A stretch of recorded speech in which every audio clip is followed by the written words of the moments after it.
Welcome to the Banker Lamp. Please enjoy the video. You'll begin by making sure the Xfinity gateway is powered and online. This provides the SSID you'll join.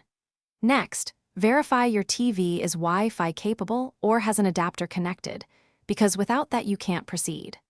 Once done, locate the correct SSID and password, often on the gateway sticker or in the Xfinity app, and move the TV closer if the signal is weak. Now open your TV's network setup to start the pairing process and look for available network. You'll navigate to Settings, then Network on the TV, and run a Wi-Fi scan to list SSIDs. Once you see your home SSID, select it and carefully enter the Wi-Fi password. Mistyping is the most common failure. If the TV offers band choice, pick 5 GHz for better throughput but use 2. 4 GHz if range is an issue.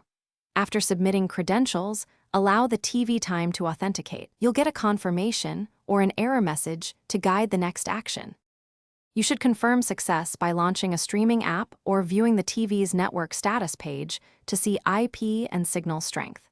If things fail, update the TV's firmware and then reboot both the gateway and the television. These steps resolve many issues. Make sure the TV isn't connecting to the public Xfinity WiFi network by mistake.